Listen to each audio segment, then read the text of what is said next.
South Carolina, with its rich history of colonial settlements, Civil War battles, and centuries-old plantations, is home to numerous haunted locations that have become legendary for ghostly encounters. The state's blend of southern charm and deep historical roots creates the perfect backdrop for eerie tales of restless spirits, mysterious apparitions, and unexplained events. Many of these haunted spots are connected to tragic or violent histories, where the past seems to linger, leaving an indelible mark on the land.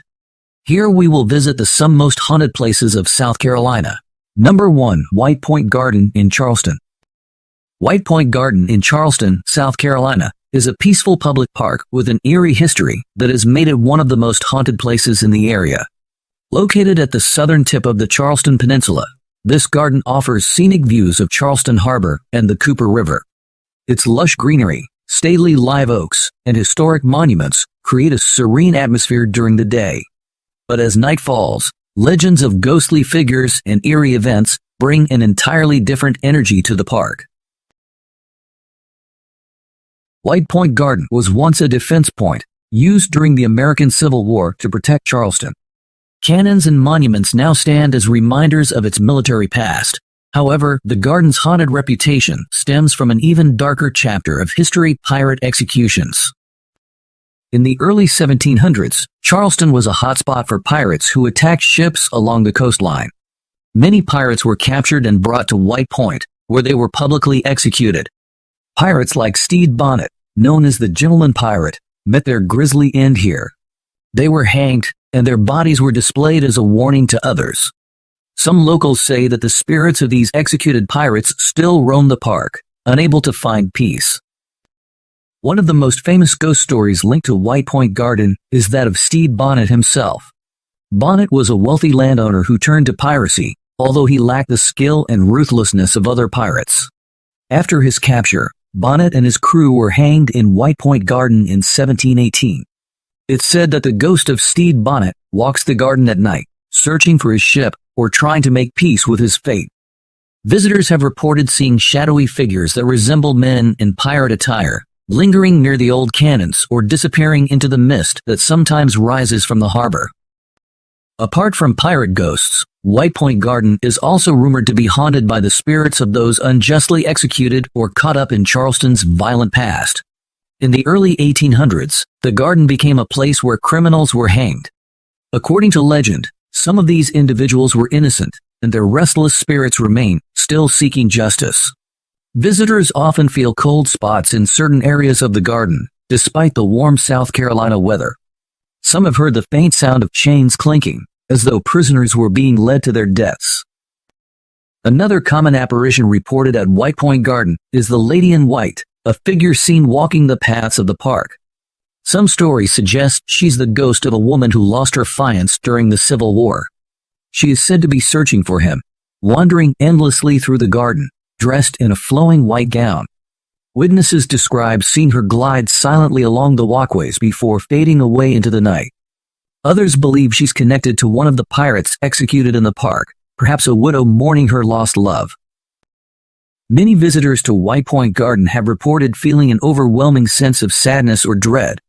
Some say they've seen flickering lights near the old oak trees, or felt the sensation of being watched, even when the park is empty. Ghost hunters and paranormal enthusiasts often visit the garden to experience its spooky atmosphere. People using electronic devices to detect paranormal activity claim to have recorded strange sounds or seen their equipment spike with unexplained energy in the park. White Point Garden is a popular destination for tourists, not only for its scenic beauty, but also for its ghostly legends. Ghost tours in Charleston often include a stop at the garden, where guides recount tales of pirate executions. Number 2. The Old City Jail in Charleston. The Old City Jail in Charleston, South Carolina, is one of the most haunted and eerie locations in the United States, with a history steeped in crime, suffering, and death. Built in 1802, the jail functioned as a prison until 1939, and has since become famous for its ghost stories and paranormal activity. It's a place where dark history and supernatural tales intertwine, making it a popular spot for ghost tours and paranormal investigations. The Old City Jail sits on a 4-acre parcel of land that once housed various institutions, including a hospital and an asylum. From the moment it opened, the jail was overcrowded, and conditions inside were harsh. It was designed to hold the most dangerous criminals, pirates, debtors, and Civil War prisoners. The jail's architecture is grim and foreboding, with thick walls, small windows, and a daunting Gothic style that only adds to its eerie atmosphere. Over its 137 years of operation, thousands of people were held behind its walls. Many of them suffered from disease, malnutrition, or violence, and some met their end by execution. One of the most infamous figures associated with the jail is Lavinia Fisher, who is often referred to as America's first female serial killer. She and her husband, John Fisher, were convicted of highway robbery in the early 19th century, although legends suggest that Lavinia was involved in much darker deeds, including murder. Lavinia Fisher's story is one of the most well-known ghost tales connected to the Old City Jail. According to legend, Lavinia and her husband ran a small inn on the outskirts of Charleston, where they would poison their guests, rob them, and dispose of their bodies. Though there is no hard evidence to prove these murders, Lavinia and John were arrested and eventually executed in 1820 for highway robbery, which was a capital crime at the time.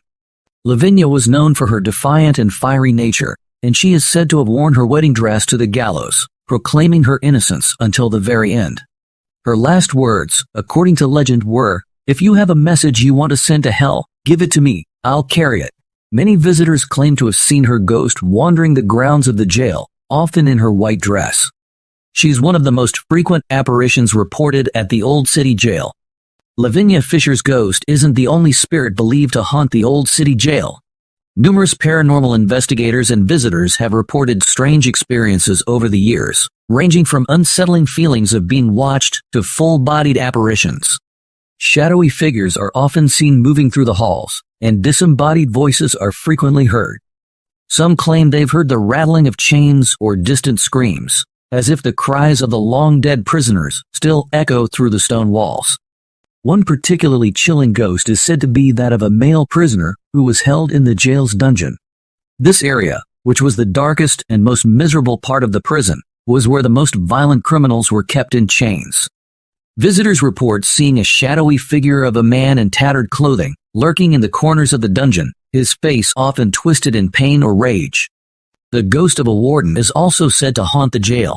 It's believed that this spirit belonged to a cruel and merciless warden who was responsible for many of the prison's harsh punishments. Visitors often report hearing his heavy footsteps or feeling an oppressive presence, as if they are being watched by someone with malevolent intent. During the Civil War, the Old City Jail held many Confederate and Union prisoners of war, and this dark chapter in the jail's history has also left its mark.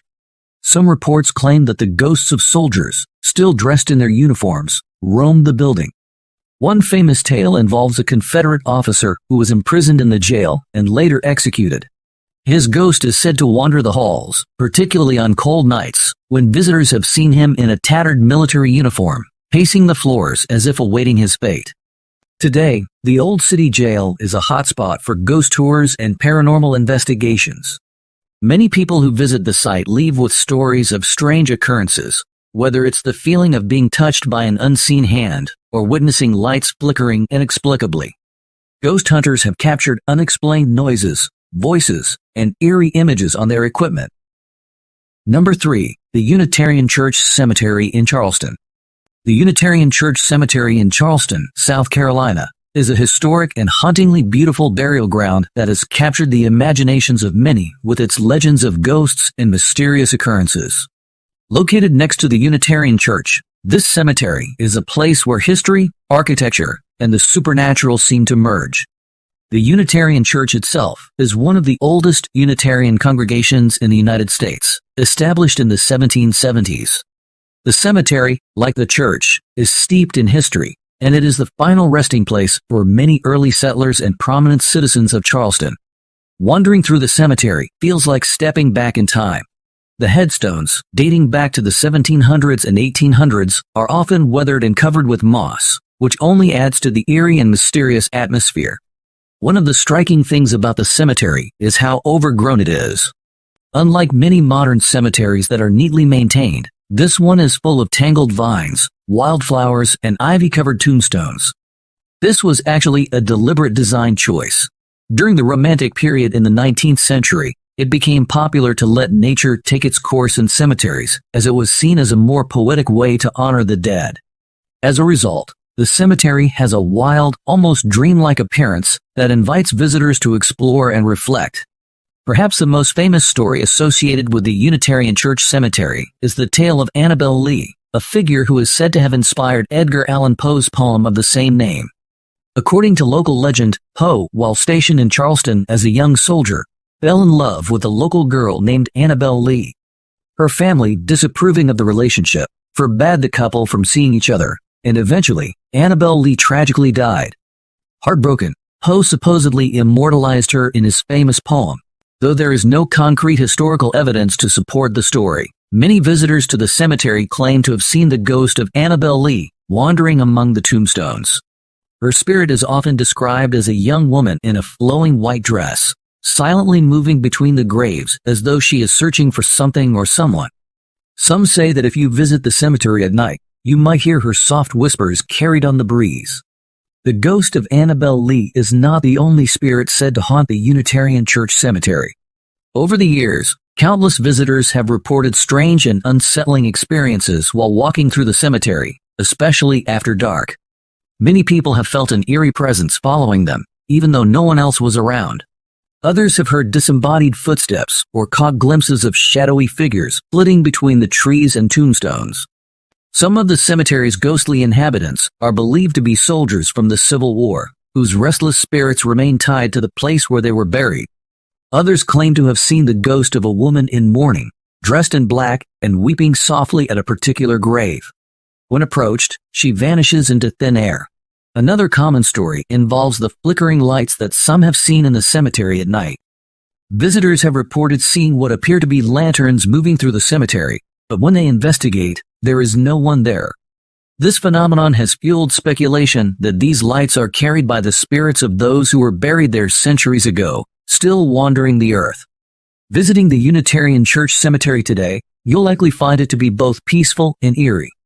By day, the overgrown greenery and ancient headstones give the place a haunting beauty, with sunlight filtering through the Spanish moss draped from the trees.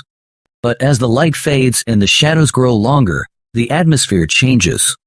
The sense of being surrounded by history is palpable, and many people report feeling an unexplainable chill in the air.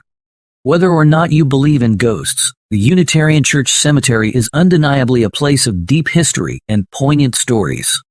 The tales of haunted happenings only add to its mystique, making it a must-visit spot for those fascinated by Charleston's rich past and its lingering spirits. Number 4. Pawleys Island. Pawleys Island, a small barrier island located off the coast of South Carolina, is known for its serene beaches and tranquil beauty, but it also harbors a reputation as one of the most haunted places in the region. With a rich history that dates back to the early 1700s, the island is home to ghostly legends that have been passed down through generations. The most famous of these is the tale of the Gray Man, a spectral figure who appears before hurricanes to warn residents of impending danger. Along with this, there are other haunting stories that make Pawleys Island a destination for both beachgoers and ghost hunters alike. Pawleys Island has a long and storied past, with European settlers arriving in the early 18th century. The island was primarily a summer retreat for wealthy rice planters from the mainland, who built grand houses to escape the heat and diseases of the rice plantations. Some of these historic homes still stand today, adding to the island's charm and mystery. Over the years, many people have come to regard Pawleys Island as a place where the line between the living and the dead is thin.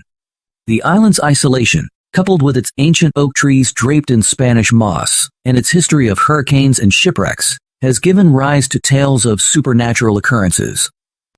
The most famous ghost of Pawleys Island is the Gray Man, a figure whose legend has endured for centuries. The story varies depending on who tells it, but the essence of the tale is this. The Gray Man is the ghost of a young man who died tragically on the island. Some say he was a sailor who was shipwrecked during a storm, while others claim he was a local man who died while trying to return to his lover on the island. The exact details of his death may be lost to time, but what remains consistent is his purpose. The Gray Man is said to appear before major hurricanes, warning those on the island to leave before the storm hits. His presence has been reported multiple times over the years, particularly before devastating hurricanes like Hurricane Hugo in 1989. According to those who have seen him, the Gray Man is a somber, shadowy figure dressed in old-fashioned clothing, walking along the beach or near the dunes. When approached, he vanishes without a word. One of the most famous sightings occurred in 1954, before Hurricane Hazel. A couple staying on the island claimed to have seen the Gray Man walking along the shore. Unsettled by the encounter, they decided to leave the island. Their home was spared from the storm's destruction, while others around them were severely damaged. Similar stories have been told by those who evacuated after seeing the Gray Man, only to find their homes untouched by hurricanes that wreaked havoc on the island.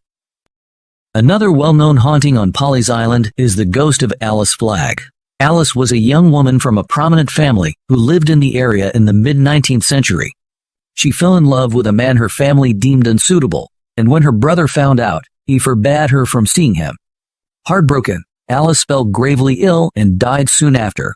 It's said that before she died, she was wearing an engagement ring given to her by her lover, which her brother angrily tore off and threw into the marsh. Alice's ghost is said to wander the island and nearby areas, searching for the lost ring.